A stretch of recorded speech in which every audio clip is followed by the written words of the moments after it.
Hey, friends, neighbors, countrymen. This is Jerry Ross again, the old paratrooper, and we got another Tales from the Patrol Base. We have a very distinguished veteran here, Bob Sampson. He is a true tour veteran of Vietnam.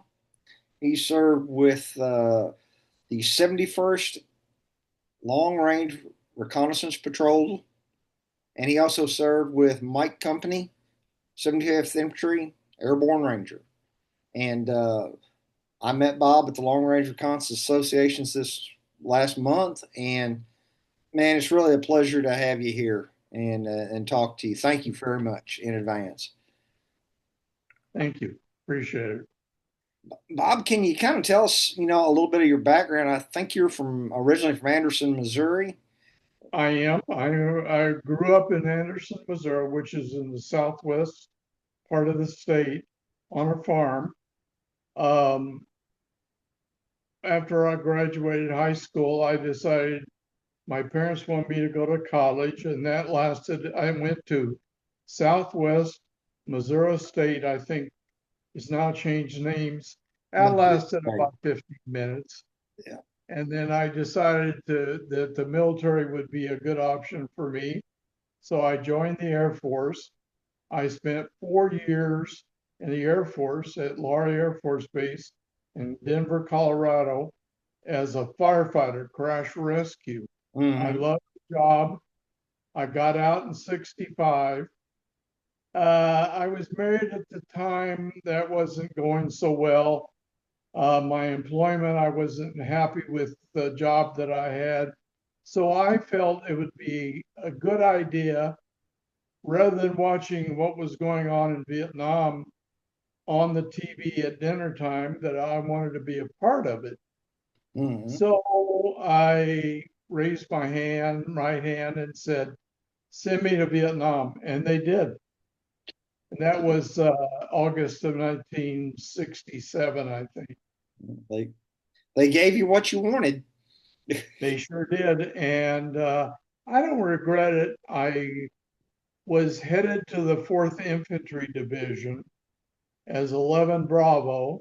Mm-hmm. Um, I was in ninth replacement Vietnam.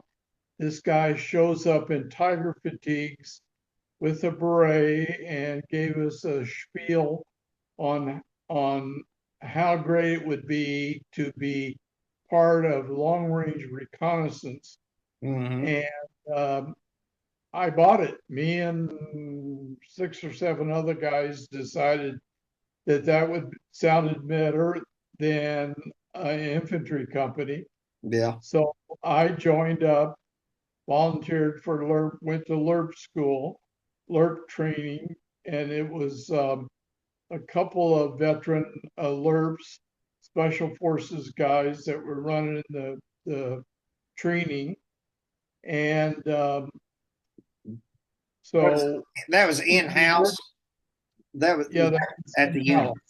Yeah. That was part of the 199th Light Infantry Brigade. Mm-hmm. We were attached to, initially, we were attached to D Troop 17th Cav, which was in turn attached to the 199th at Katmai, Vietnam.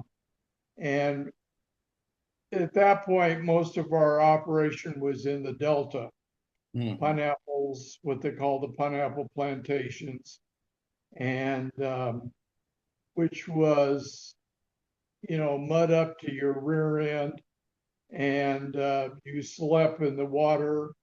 It Mm-hmm. was hot and wet and hot and dry. That's the two. You had That's two the choices. two choices you had. Um, and you got used to sleeping on the ground with the bugs and the snakes and the lizards and the monkeys.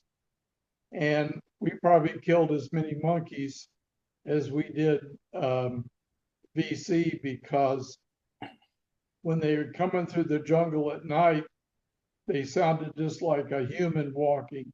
Really? And you get close, they get close to you, you'd open fire, or one of your team members would open fire. And we were a light team. We were only 6 members. And 2 to 6. Sometimes we would go what we call a heavy team, Mm-hmm. would be 12 guys, and it would be 2 teams, and we would go out. It wasn't reconnaissance, it was to go out in an area and stir up trouble, jump on somebody, usually larger than us, which wasn't difficult. And then about a click away from us, there would be the air cav, and they would come in and pull us out and insert the air cav to take care of what we stirred up. Mm, We weren't their favorite people. probably not. Was most of the people you were running, bad guys around, were they Viet Cong or were they North Vietnamese regulars or a mix? In 67 in the Delta and Tay Ninh, the majority were VC. The first person I shot was after about 45 days in Vietnam. He was a VC, young guy, about 16. And the reason I know that is he had an ID along with an AK-47. Mm-hmm. And we got him at night in a rice paddy. Yeah. And but the majority now, when I was in the second tour with M Company 75th Ranger, most of what we saw was the NVA. Really? Yeah, it had really changed.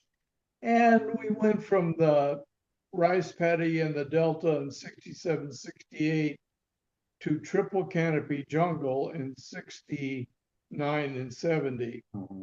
which was a total different way of doing operations than it was in the Delta. It seems to me like in a rice paddy or whatever. I mean, I never did anything in Asia, but rice paddies are big and flat. That'd be a hard place to insert and stake and seal. We used to do, when I first got to Vietnam, we didn't get inserted by helicopter. We did what we called a drop off. We get on top of a track and an APC, and they would go through a wood line, and we would just drop off of the track, and that's how we would get inserted. And as soon as the tracks moved out, we would change position. Now, late 67, early 68, that changed, and we became, initially we were a long range recon 199th. Then we became 71st Long Range Reconnaissance Patrol, and we started getting inserted by chopper. Mm-hmm. So what we do is we get inserted to an LZ, and then we would move after the choppers left. Then we would move position and set up somewhere, make sure we didn't get compromised, and then we would move out and do our thing. Mm-hmm. Okay. Were most of your the reconnaissance work were you all like setting up on trails trying to locate people or watching a specific objective or town or crossroads or kind of All the above. all the above? Okay. Usually, what we would do, they would drop us in an area where there hadn't been any friendlies in a while, and military intelligence, or we would get intel down through operations that there were enemy activity in this area. So they would drop us in. We would set up, we have an AO, area of operation, and we would, if there were a hamlet or a village in the area, we try to set up on the trails in and out. And there were also what we call no free fire zones. Mm-hmm. Wasn't supposed to be anybody in these free fire zones. So they would drop us in and everybody was fair game. Now, our role was really reconnaissance and observation and reporting. But sometimes we would get a little too close and we'd get discovered, we'd get compromised, and then you'd have to get extracted, after we got in a firefight. Practicing I your know, contact drill. yeah, you Yeah. know, you know, um, on a six-man team, and the mission was usually 3 to 5 days because you couldn't carry much above 5 days, water and food. And of course, we would drink, if we ran out of water, we would drink water out of bomb craters or streams or Mhm. whatever. You'd run the water through your shirt to get out the wigglies, and then you throw a couple of iodine tablets in it, and away you go. Wow. Yeah. And sometimes we do two-man uh, recon out of a fire support base, usually, Mhm. and those could be interesting. It was just a two-man element from a and Yeah, you would have a six-man team, and at night, a lot of times you would break off two guys, usually a team leader, which had the radio. mm, In those days, we used Brick 25s, and which are in the museums now. Brick 25s, and then we go out and usually near a village and see what was going on, set up on a trail, and try not to get in any kind of contact because there were just two of you, and just observe what was going on if there were activity in the village. A lot of times we'd have intel that there was what the Arvins called uh, communist cadre in a mhm. village. And in other words, they would be a civilian that would be sympathizing with the VC, and a lot of times they would ID them, and sometimes they would mis-ID somebody, and we on these sometimes you do a six-man what they call a snatch mission. Mhm. You go into a village and you grab this guy that the Arvins had ID'd, and you take him back as a POW, and you turn him over to the Arvins or military intelligence for interviews, is what they called them. Yeah. Wow. Did, now, when you were going, you would just basically go into like a village with your team. You'd had like the building pinpoint and just go in there and grab the guy in his sleep, or Right. Yeah. Yeah.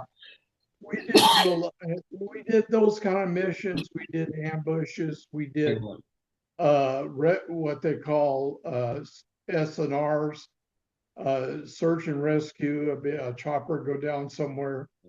You go out and see if you could find them and rescue them.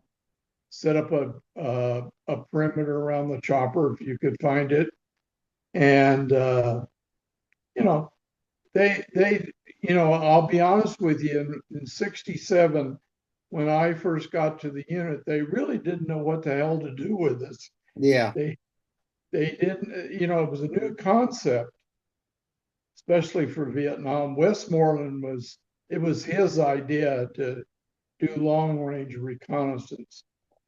And it had been done in Europe and previously, and of course in Korea and Second World War. But it was a new concept in Vietnam, yeah, and I liked it.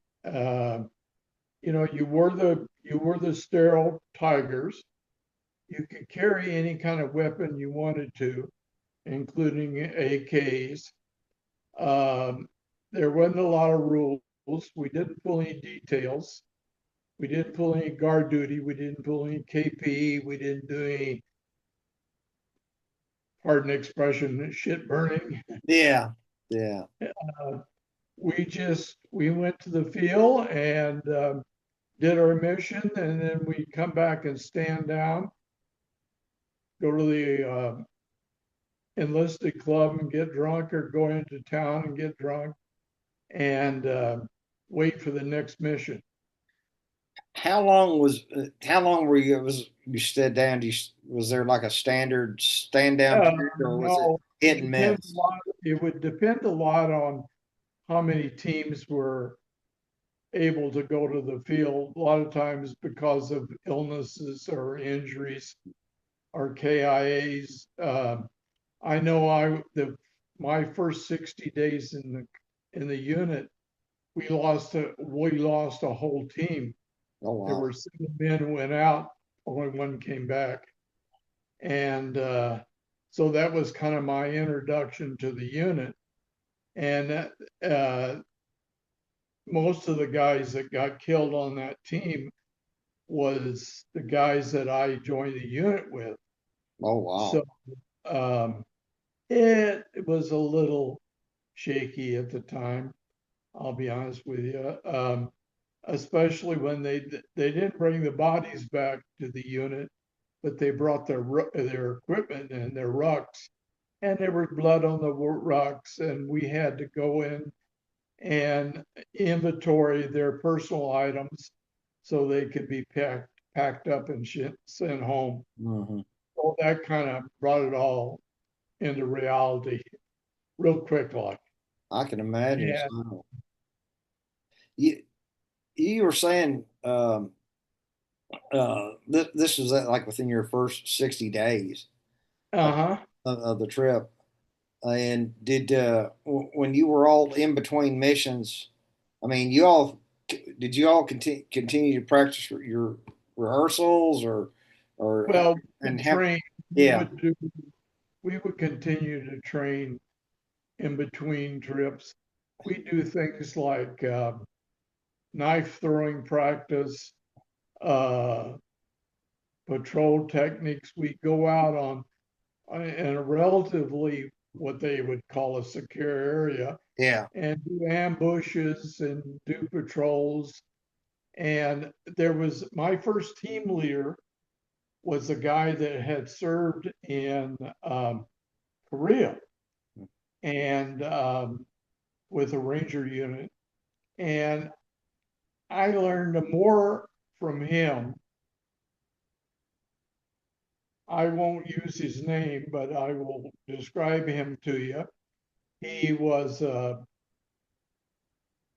older black guy, and he was an alcoholic. Hmm. We'd come in off a mission, we'd clean our weapons, do our debrief, and then he would go and get a fifth of Seagram 7 and go back to the hooch, and he would drink that whole bottle.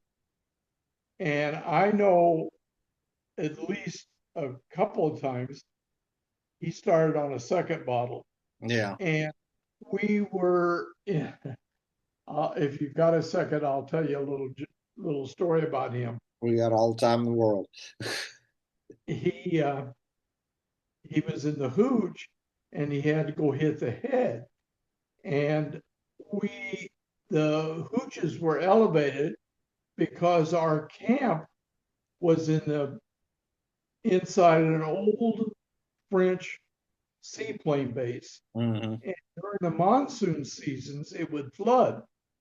So the walkways were all elevated. Hmm. So you come out of the hooch, and it was you had to walk down, and then you made a 90-degree turn, and then you made another 90-degree turn to get out into the center of the where the unit was headquarters.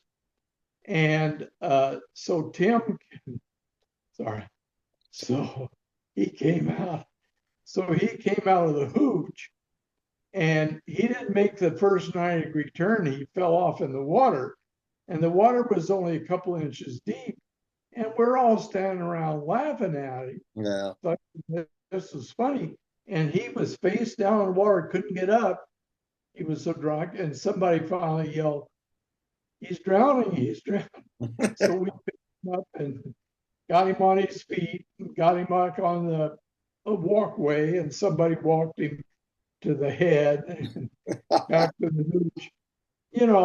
But when we got ready, if we got ready that night to go on a mission the next day, he would be straight as an arrow. He would be no hangover. I never saw this guy with a hangover. He'd Really? be, and I always felt secure with him. Yeah. He always knew where we were at. And this was 67. We were using old French maps, which was they were bad, Back couldn't to use begin them at with. all. Yeah.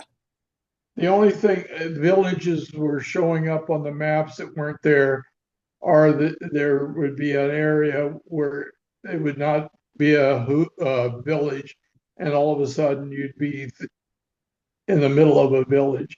So you had to learn to adjust. And then when I went back, and that was 67, 68, and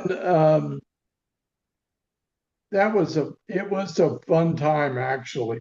I Yeah. enjoyed it.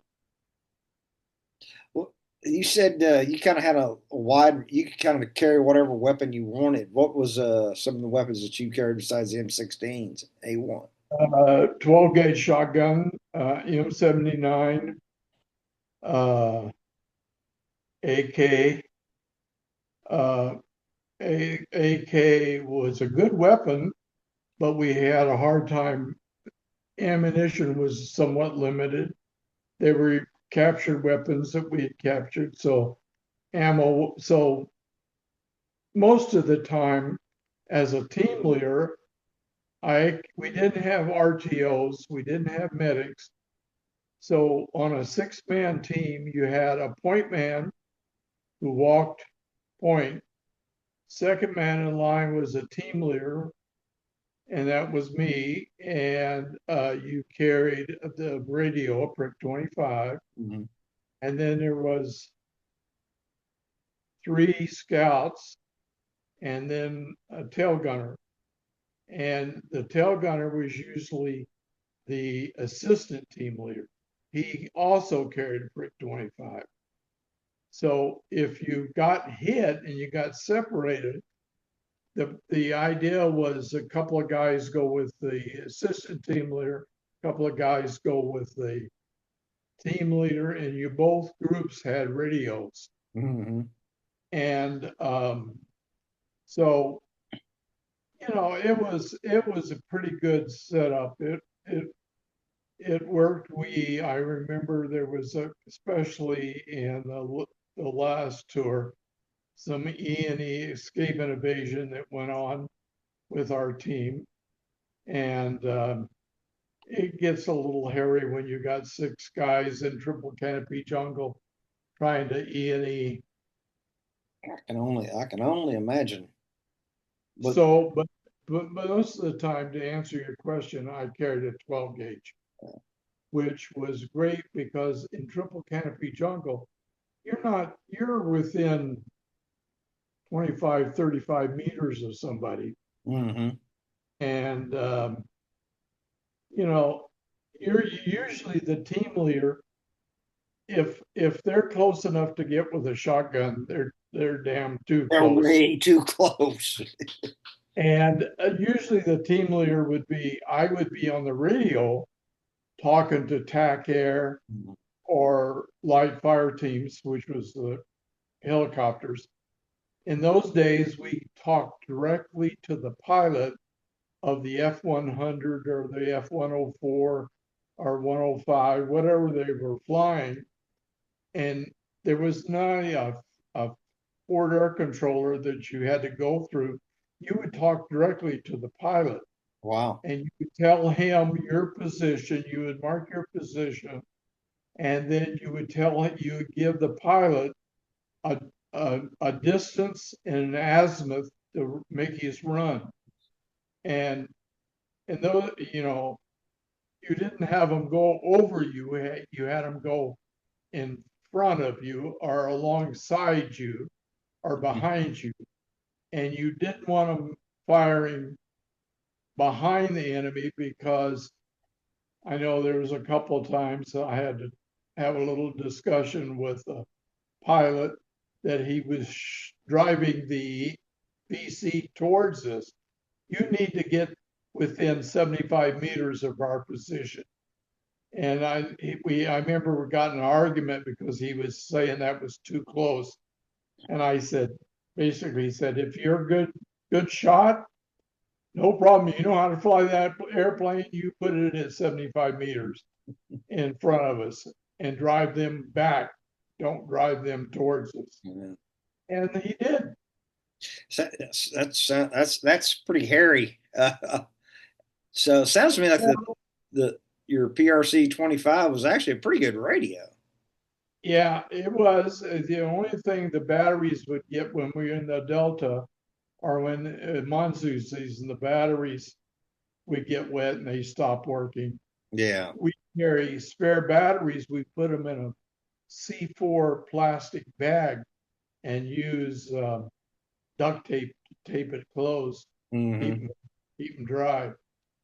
Yeah. And usually you had a new battery in your radio, then you carried a spare in your pack, along with your ammo and your water and your claymore and your smoke grenades and all the stuff. It was about 85, 90 pounds of weight.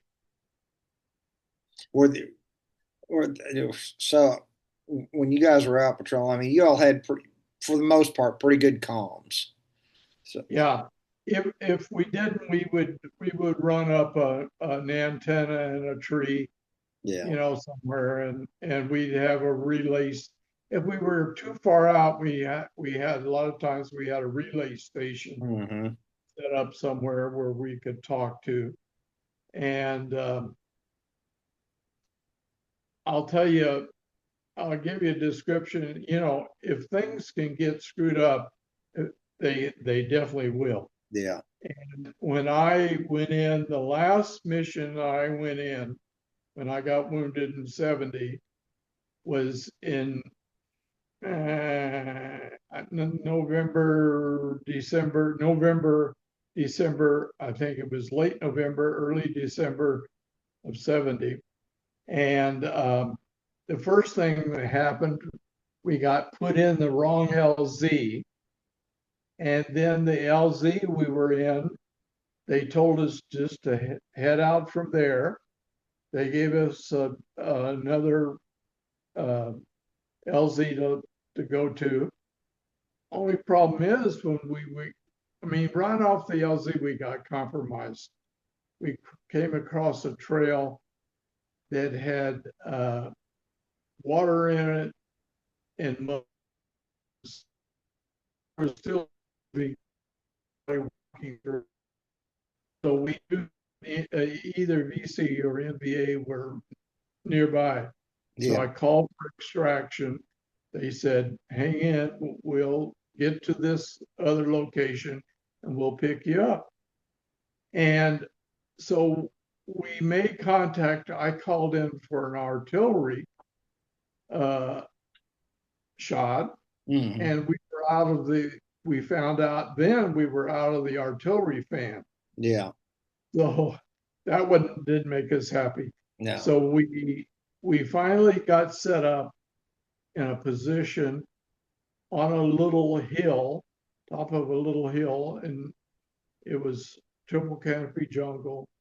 And I sent out the scouts, and right away they came back and they said they found a camp within 300 or 400 meters of where we were set up. And so we called it in, and they said, just stay where you're at, observe, and then leave in the morning. So we did. We stayed all night. We were awake all night long, waiting for the something to happen, and nothing happened. So we started out the next morning towards this secondary LZ, and they gave us a time. Well, it was taking an hour or longer to go 100 meters through the jungle. That's thick. So thick. And so I found a stream. Now, we normally didn't do this, but we found a stream. And I said, get in the stream, we'll follow. I checked the map. The stream took us near where we needed to be. So we were in the stream, and on the right side was a high bank, and on the left side was a low bank. And on the high bank, my point man came back at this one location and said, there are bogeys on top of a bunker up about 75 meters in front of us. Mm-hmm. And I said, he could see them smoking on, they were sitting on top of the bunker. And so what we did is we just slipped right on by, and they didn't see us, and we got out of there, Wow. and we got set up in a rest, a day halt position. It was a small clearing that I found, and we set up, and so I was checking, doing a sit rep with my command and control, and I had done that, and I was getting ready to stand up and put my pack on, and I bent over to put my pack on, and that's when this guy, actually he was the NVA, and I didn't know, I never saw him. He came up out of a hole, a spider hole, and opened fire on me and hit me a couple of times. Mm-hmm. And I was down, and one other guy was down, and I was, I feel really fortunate he didn't hit me in the back. Yeah. He only hit me in the leg. Now you were at the LZ at the time, or just or No, still en it was route? no, it was just a what we call a day halt position. Okay. Matter of fact, it was a little clearing, but it was not big enough to be an LZ. The choppers couldn't get in. Mm-hmm. The first dust off that came in to get me couldn't get in because they were getting hit with enemy fire. So he pulled off. Another dust off came in with a jungle penetrator and dropped it down, and that's how they got me out. They pulled me out with a cable. Wow. Then the rest of the team, uh, they went to the secondary LZ that the team lead, the assistant team leader took them to, and the light fire teams, they switched. First fire team had to go back and rearm and refuel, and another team came back and flew circles around and covered them while they were getting to the other LZ. So they got out okay. Wow. That's a rough story. That's for sure. Wow. But I was, considering the situation, I think I consider myself pretty damn lucky. Yeah. Yeah. Now this was on your second tour. Yes, it was January of 70. So your first tour was in from 1967 to 1968. Correct. Okay. And you did the full 12 months. Didn't you did well, did you get wounded on that tour as well, or I did. One of my team members stepped on a landmine and blew his foot off, and I got shrapnel from the landmine, and went in and they picked metal and bone from his foot out of my face and my shoulder. Hmm. And so that was the first time, but I went to the field hospital and was right back to the unit. And that was 68. I don't remember what month. I think it was March of 68. And then when I rotated out of Vietnam that summer, I had orders to go to Fort DeRussy, Hawaii, as a reserve advisor. And I think at the time, who was there was elements of the 24th Special Forces Group and the 224th Infantry. was the reserve units that were at Fort DeRussy. So I was not a very good peacetime soldier. I Yeah. kept getting in trouble. I was E5, Sergeant E5. Lucky I kept that as long as I did. And so I got to 69 and I got kind of fed up with doing what I was doing. I was in operations S3, United States Army Pacific S3 operations. I was an E5 and I think I was in an E7 slot or something like that. And it was boring as hell. And I decided it'd be good to volunteer to go back to Vietnam. And they sent me back to Vietnam because of my MOS 11 Foxtrot at the time. It is now 18 Foxtrot, which is Special Forces MOS. And so I went to Nha Trang, to Special Forces headquarters. I was there for a month or 6 weeks or 8 weeks, I can't remember, a couple of months. And I had not gone to SF school. I was not Q qualified. The only reason I was there because I figure out because my past history as alert and ranger and my MOS. So they called me in that I had volunteered for CC South, which was command and control, which was a SOG unit. Yeah.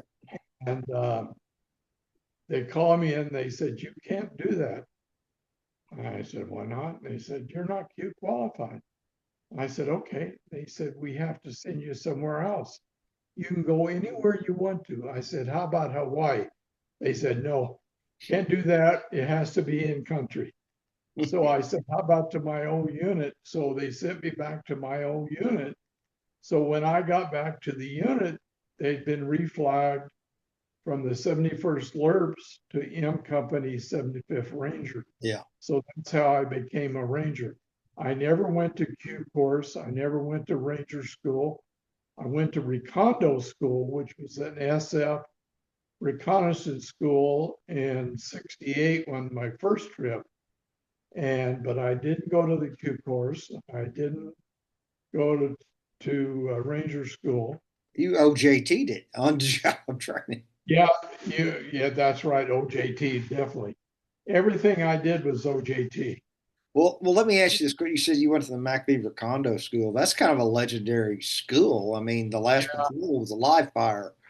Yeah, the final exam was a live fire alert mission in the mountains, and they told you before when you first got there that the third week was going to be a live fire mission, and if you got killed, you failed the course. Damn. So that's how you started. Damn, that kind of set the tone. Yeah. And I learned a lot of things from that course. One of the things I keep telling my wife, I learned how to start an IV, and I need her to practice on to keep up my Keep your skills up. certification. Yeah. Well, not everybody got to go to MACV Recondo. How did you get to go? Was it? I was a Sergeant E5 team leader. Okay. My company commander recommended me. So all the team leaders went to Recondo School. Okay. Are the ones assistant team leaders that were going to become team leaders. So most everybody that went to Recondo School was a minimum of E5. Okay. What other was it all just guys from your unit that went, or was it just a mix? It was funny because the first day in the company fell out, everybody was in camouflage fatigues. Mm-hmm. There were any they were all sterile. Yeah. And you could be standing on one side, there could be a Marine Force Recon on the other side, there could be a second lieutenant or a first lieutenant from uh, the 4th Infantry or something like that, Oh, or I we had Korean ROC soldiers in my company. Um, the instructors that we had were all SF, and they were from different countries. We had Australian, New Zealanders, wow. uh, ROC instructors, which they were really tough on their guys. Um, I saw there was the first day we had a 7 mile run cross country on the beach with a rucksack full of sandbags. And one of the last guys in was this ROC guy, soldier.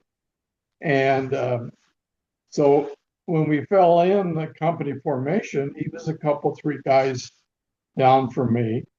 And the ROC instructor got right into this guy's face and was talking to him in Korean. And all of a sudden, he took a step back and turned sideways and kicked this guy right in the chest, Damn. knocked him down. And when the next 7 mile run we had, guess who was one of the first guys in? The This Republic of Korea soldier. Yeah, I mean, they didn't screw around. They were serious. Wow. And if you went out with the ROCs, if you had a couple of ROC soldiers on your team, man, you were lucky because those guys were tough and they knew what they were doing. Wow. Oh, man, that's impressive. That is impressive. Well, let me ask you this question. Sure. Did you ever have like Kit Carson scouts, which are former Yeah, NBA who came over to our yeah. side? We were assigned a couple of Kit Carson scouts.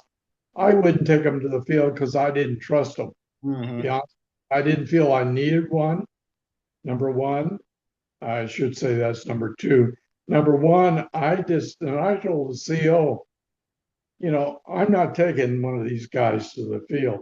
Yeah. And in those days, the even if our officers didn't go to the field, and if they did, they had no command authority. Took the The rank team off. leader was the team leader, and he made all the decisions. And the lieutenant or whoever the CO or XO was, or whatever officer went to the field with you, they were just another scout. They were just another gun. Yeah. And so uh, when I first got there, we had a first lieutenant that was the CO.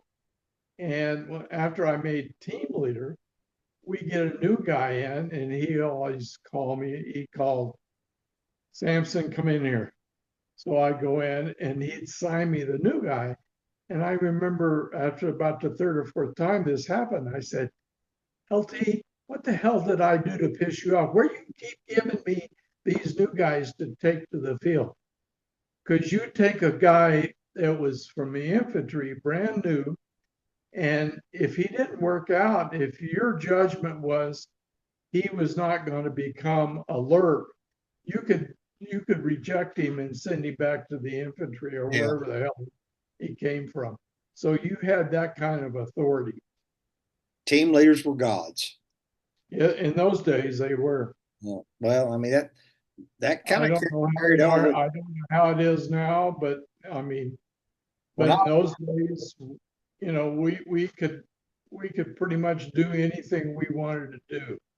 well it when I left LRRS and we shut that down in 2017, if you were an E6 tab team leader, you were basically God, and that's the Yeah, way it should be. yeah, and that's why I didn't do too well when I got to Hawaii because I had E6s, E7s, and E8s, and officers that had never set foot in country telling me what to do. Hmm. And Yeah. I just spent 12 months in the jungle, and I'd been through Recondo School, and I'd done this, and so I'll admit I had a chip on my shoulder. Yeah. And of course, somebody 2 or 3 ranks above you didn't care for that. Yeah. Well, you got back to Vietnam, and you got from nitrating, went back to Mike 75th. Uh-huh. How'd that go? Was there anybody still there from your previous deployment, No, or? everybody was gone. Um, and then it's funny because I remember the guys' names from 67, 68. I don't even remember the name of the guys that were on the team that when I got hit, except one guy. That's all I remember. Wow. And the only reason I remember him is because he reminded me at one of our reunions, I was with you Yeah. when you were wounded and I came down to the hospital to visit you. And I remembered that. And it's funny about your memory. You'll talk to guys that were on the team, or you on the same mission, and you don't remember the things the same way. Yeah. I don't know if you had that experience or not, but I I have a know, lot of people that know me. In my experience, I'm terrible with names. I can remember faces, but I've had conversations where I've had like it takes me like a little bit to figure out who they are. yeah, a guy will come up and say, "Hey, it's good to see you again." Yeah, Hug and a slap on the back. Who the hell is this guy? I yeah, kind of recognize him, but I don't remember what context. Then yeah, you start talking, and then it comes back to you. Oh, yeah, I remember that. He was on team so and so, and we went out on a couple hunter killer missions, Hmm. and that's how you know. And, you know, uh, I'm rated 100% permanent and total, and 50% of that is PTSD. Mhm. So I told my wife, I said, which I will have to give props to for putting up with me all these years. Um, I will say that when I I became uh, disabled, I spent a year and a day in the hospital at Letterman Army Hospital in San Francisco. Mhm. That was interesting. And the PTSD seems to come as much from my time in the hospital as it does from my time in the field. And so I asked the psychologist, I said, why at my age at 82 am I now having issues with PTSD? And I said, it's been over 50 years since I've been in combat. And she said, well, let me tell you. She said, when you came back from Vietnam, you were focused on a few things. You were focused on getting well, getting your family together, getting back in school, getting your career going. And that's what you focused on. And then when you get to be in your late 60s, early 70s, you retire and you don't have those things to think about anymore. And all of a sudden, these things that you've been suppressing all these years start coming to the forefront. She's absolutely right. Uh, you know, I go to counseling over at the VA and we talk, and, or I talk actually. Um, he doesn't say a lot. He listens to me, and which is good. And my wife listens to me.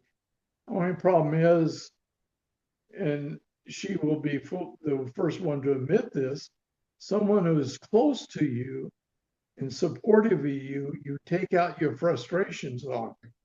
You do. And, it just so happens that it happens to be my best friend and uh, my wife. Yeah, you're right. Your partner. my support unit. Yeah. Uh, As somebody said at the reunion, my home six, yeah. and she is. And we've been together. When we met, I was just getting out of the hospital in 1970.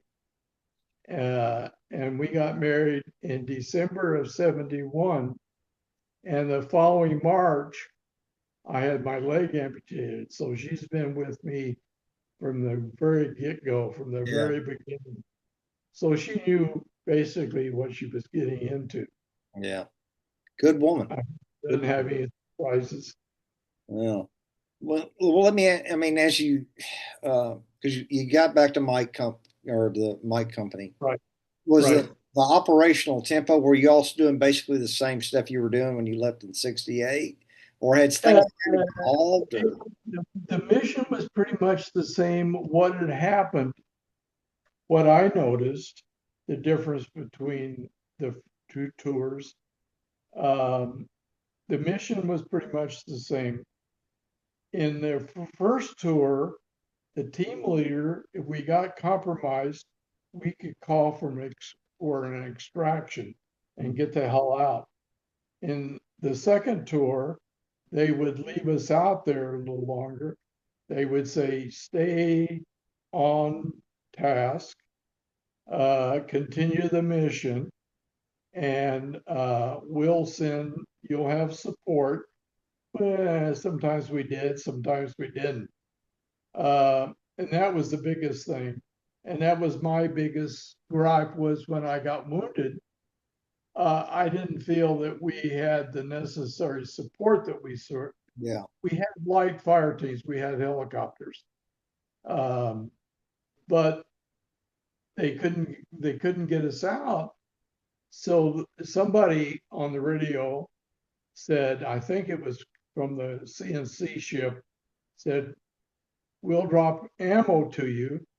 You stay out there and we'll pick you up tomorrow morning. And I remember making the comment to whoever it was in the CNC, maybe my CO, that don't drop ammo, drop 6 body bags because that's what you're going to have yeah, in the morning. Because there's the live fire teams were reporting, not me, the choppers were reporting that we were surrounded by at least 100 NVA. yeah. And I was That's concerned bad about being odds. overrun. Yeah. Yeah. I mean, a I hundred versus six dudes or five dudes. Yeah. yeah. I have no idea. We didn't see anybody, or at least I didn't. I know, well, I did. Actually, I saw somebody get hit and fall. He was headed towards me, and one of our guys let him have it. And my big concern was getting overrun.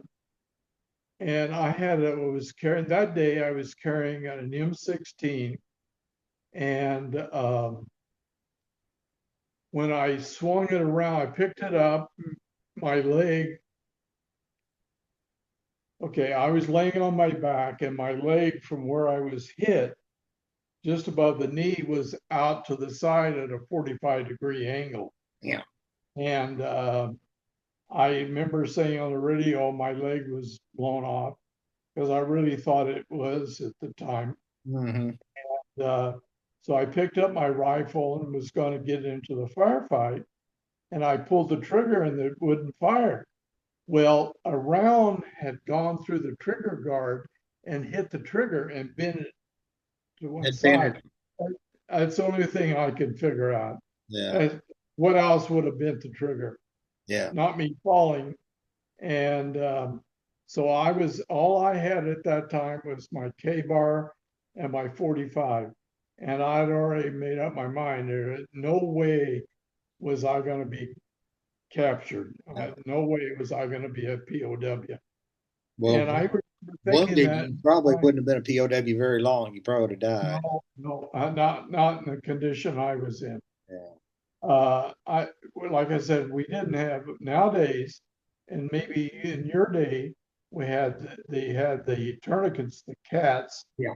We had the, yeah, I We always didn't carried at least two. Yeah, we had a kerchief that that Yeah, you we had used the paratrooper and to, you tied it up. Yeah, yeah, tighten that's what around I the started the with. Yeah. thigh and tighten it up. And we carried morphine syrettes, and I remember taking the morphine syrette and jabbing it in my thigh. Well, I don't know what happened to the syrette. Somehow or another, it got a hole in the side, so when I squeezed it, all the morphine shot out the side, didn't go through the needle. Mm. So that was a waste. So when they medevac me, flew me into the field hospital, they put me on a stretcher, triage, got me into ER. This nurse started cutting off my clothes, and she cut off my pants, which was already ripped up anyway. And she started cutting off my shirt, and I said, "No, don't cut my shirt." I wouldn't let her cut my shirt. It's funny with the things you do, they Yeah. think. And so she cut my pants off, and the doctor wanted to know how many times I've been shot. I said, I don't know, a couple of times maybe. Yeah. And he looked at the damage and said, "Yeah, as much damage as you have." And later on, they told me that well, this nurse who was an angel was holding my hand, said, "You're going to be okay. You're going to be," and kept telling me, "You're going to be okay." And I said, "I'm cold." And I was freezing to death. And it was from the loss of blood. And Mhm. she put a blanket on me, and I said, "I'm thirsty." She said, "You can't have any water because there could be a bullet. We don't know, for every entrance wound, we have to account for an exit wound. Mhm. And if not, we have to assume that the bullet is somewhere in your body and it can travel all from place to place. Mhm. So you can't have any water." So she said, "I'll be right back." So she goes and she takes a washcloth and dips it in water and tapes both ends and brings it back to me. And she gives it to me. And she said, "Put this in your mouth and suck on it." And that was the water I had. Wow. And uh, after the doctor asked me how many times I've been shot, they'd already done an X-ray. He says, we have to take you back to X-ray and X-ray your whole body." Well, as they were moving me, one person would, they have 3 or 4 people moving me and another person taking my leg. And I could feel the bones grating together in my leg. And of course, I was not a happy camper. I had a few choice words to say besides, "Ow, that hurt," you Yeah. know. No man.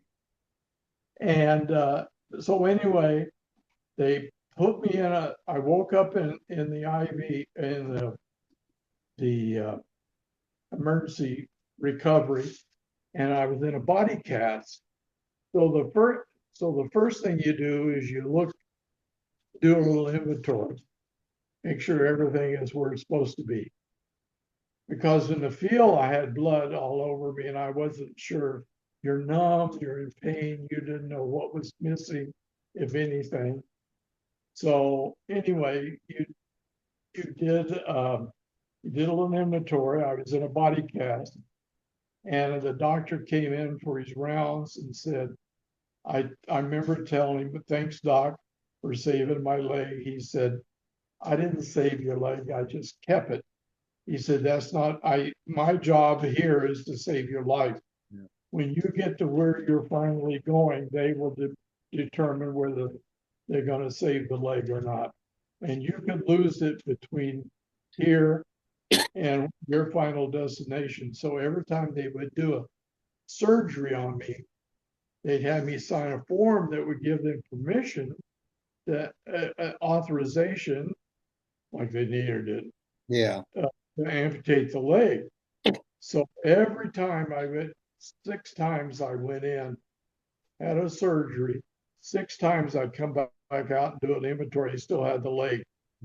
And I finally, when I got out of the hospital in 71, in January of 71, in March of 72, I decided I'd had enough and had requested the lake be amputated, Wow. which is the best thing that could have happened, actually. You know, you're not the first person that's told me that.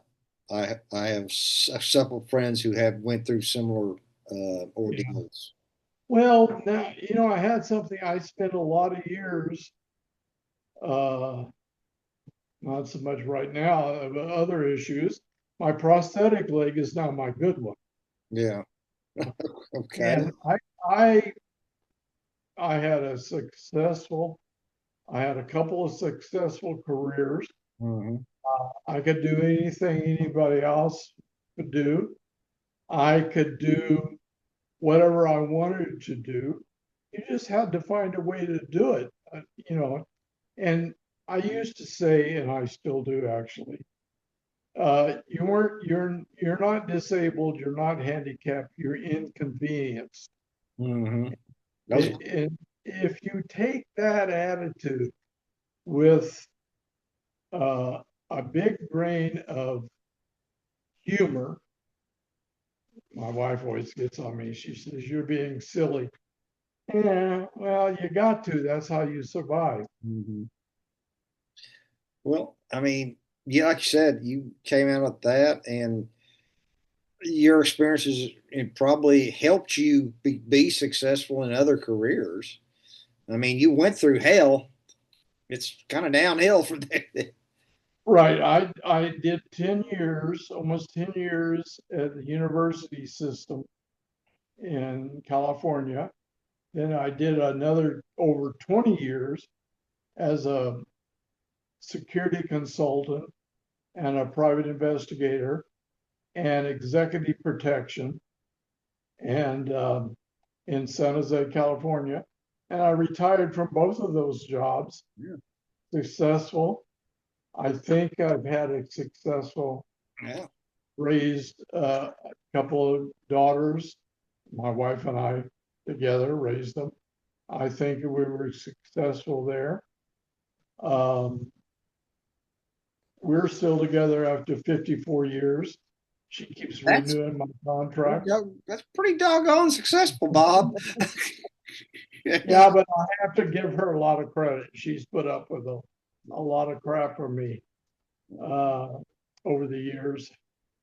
And, not only am I older, you're supposed to get wiser when you get older. That doesn't always happen. Yeah, you learn from your mistakes, if nothing else. Yeah. But, my wife said, she told me one time years ago, she said, I'm kind of glad you got wounded. And because if you hadn't have, you would have been back in Vietnam and probably gotten killed. And she's probably right. I would have continued because I enjoyed doing what I was doing. I thought it was the right thing to do. I was definitely pro Vietnam, pro. I didn't give a crap about politics in those days. And when I got out of the hospital in San Francisco, I um, I went to school at San Francisco State University, which was about as liberal as Berkeley. Yeah, And so I was definitely in the minority. And I had a lot of interesting uh, conversations with my pot smoking professors I bet in you the did. early 70s. So, but it was a difference of opinion in those days. I still think I did the right thing. You know, I mean, even with knowing what all went down and how things were. That's my wife. That's fine. Yeah. Not Sorry. good woman there. A patient one, for sure. Anyway, that was my college years. And then I just stayed, I took a part-time job at the university Yeah, to finish the schooling, and I just stayed with the system. yeah, And I ran the Veterans Affairs office all through the 70s into the 80s. And I don't even know if they have those anymore. I think they do. I They assume they. do? We have plenty of veterans from the GWAT, that's for sure. Yeah, I know. We had a lot of it. Of course, they were all Vietnam guys, Mhm. and the Vietnam veterans weren't very well received No, they were not. in the 60s and 70s. Mhm. And it was sort of a tough time. You didn't talk to anybody. Um, as a matter of fact, the Army, I remember the first time I came back in 68, they would tell you, don't wear your uniform, put on civilian clothes. Well, of course, I had a chip on my shoulder. I put on my uniform, put my ribbons on, put my blouse, my pants, and put on my beret and went through the airport, daring anyone to say something to Yeah, me. But that was in those days, and no one did. yeah, I never had a disparaging word said to me at any time, anywhere. And I think a lot of it had to do with your attitude yeah, and what they saw you, and they knew, don't mess with that guy. yeah. It's You a know, lot in how you carry yourself. That's yeah. And I, what the hell? You're 26, 27 years old, and you could pull that off. yeah, Told my physical therapist, she asked me about how I ended up with the condition I'm in. I said, the things you do, you're 20 something, nothing can hurt you. that's You're right. not, you're not afraid of anything. You'll do anything they ask you. And so the things you do in your 20s and early 30s will come back and bite you in the ass in your 70s and 80s. Yeah, And it is exactly what's happened to me. Between the wounds and the Agent Orange and the PTSD and carrying a pack around for 16 months in mm. the jungle, has done its it, damage to the old bod. it takes a toll. That's for sure. It definitely does. It definitely does. Well, On your mind and your body. yeah. Well, let me ask this kind of pivot to where I met you, which was the Long Range Reconnaissance Right. Association. And when did you get involved with that? And At the beginning in 2015. yeah. Oh wow. So I've gone almost every year. I think I've missed 2 years out of the 10. Um, and I almost wasn't going to go this year. And but one of the guys on out of my unit made arrangements for somebody to pick my wife up, and I pick my wife and I up at our home and drive us to Branson, and another guy to bring us home. Hmm. And that's how I got there.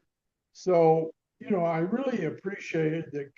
That's what you do for those your friends, Yeah. the guy you serve with. You always got their six. Well, I went to the first time I went was in 2017, and then Uh-huh. I was always deployed or doing something or out of the country up until just recent, well, 2020 is when everything kind of the whole world fell apart. But yeah, I mean, I feel I very much look forward to going to those things and I, seeing everybody. my wife, and that's one of the things she encourages me to go every year. And this last year, this is the first time she's gone and spent the whole week with me. and she was amazed how helpful everybody was, not only to me, but to her also. Like she said, I wasn't a stranger to anybody. Everybody treated me like they knew me all my life. I Mhm. said, that's who we are, you know. If you're family, you're part of it. Yeah. If Well, you're a wife, a girlfriend, or whatever. what impresses me is, of course, my generation was later, and growing up in the 70s, 80s, being in the army in the 80s, we idolized the LRRPs, and Right. and I tell everybody, I had somebody ask me once, did you go to Vietnam? They were kind of clueless. I said no, Yeah. but it sure seems like I fought in it from like 1986 to 1990 because all of my chain of command did. Yeah. And Fort Well, Bragg, we fought the Vietnam War frequently. yeah, Vietnam Rangers and LRRPs were the ones that stood up, helped stand up the first battalion of the 75th. Yep. And you know, we when I went to Vietnam in '67, the guys that we looked up to were SF guys who had been around since 55, 56, Yeah. been around 10 or 12 years, done 3 or 4 tours in Vietnam, or guys like my first team leader who fought in Korea, uh, did his thing there, came back, and he was on his second or third tour in Vietnam. He'd been SF. You name it, he'd been it. Yeah. And so those are the guys we looked at. So it's generational. Yeah. The younger generation looks up to the older generation. Mhm. We did, and you did, and the younger guys will look up to you guys and say, "Hey, I want to be one of those." I have had soldiers want to emulate me, and I think to myself, you think I'm far cooler than I actually am. Yeah, you and me both. If you only knew, I was You scared to know? what the hell I was doing. Yeah. I just did it. And lucky, a lot of it was luck. A lot of it was good training. Uh, and a lot of it was, you did the OJT, you went on missions, you learned things, you didn't make the same mistakes the second time, Mhm. and you had good guys around you. Yeah. A lot of it had to do with the people you were on your team, and it became a family of 6 Yeah. very quickly. Well, I can't remember who said it, but they said, when you find yourself on a good team, you spend your rest of your life trying to replicate that experience. Yeah, you do, and you can't do it. There's nothing like combat to No. put people together and make that closeness and camaraderie, and you just don't get that. I mean, even a sports team, I mean, those guys are close, but it's not like a It's combat not the team. same. Not the When same. you risk each other's, I remember, I'll tell you a quick story. Another team leader, we were on a 12-man hunter killer team when we got into contact, and I won't use his name, but he was another team leader. And I happened to look over at him, and his blood was dripping off his chin. And I said his name, and I said, "You've been hit." So he took his hand and he said, "Oh shit!" And we started laughing. I don't know why. It was funny. Uh, You know, and I had a whip antenna on my Prick 25, and it was sticking up, and a bullet hit it and took it off my radio. oh wow. And we were laughing about that. It was like, okay, we've been in a firefight, we've come through it, we're both still alive, we don't have any bullet holes in us to speak of, and it's a release of adrenaline. So a doctor told me once, you just release all that pin up energy Yeah. that you have, adrenaline, and you're just thankful to be in one piece, Yeah. and that's exactly what it was. Well, I tell you what, you're absolutely right, Bob. And I assume you're going to come to the next rally in Branson. Oh, definitely, Oh, definitely will be there. I will definitely see you then. And I want to thank you uh, for doing this interview. This is really, I'm more than happy to do it, and I'll look forward to seeing you next year in Branson. and I particularly appreciate talking about the post the post stuff, because there's a lot of guys out there that they got hurt and they have a hard time dealing with it. So Yeah. Well, it's not to say that I didn't have a hard time dealing with it, but you find a way. I mean, I'm still dealing with it. yeah, but I mean, you're an You example of there's a way through. You're an Yeah, example. Well, yeah, so yeah, you'll find a way. I mean, and it's not the same for everybody. What works for me is not going to work, may not work for anybody else. You got to find your own way. but it never But it's, hurts to listen to somebody who's been through it. yeah, for sure.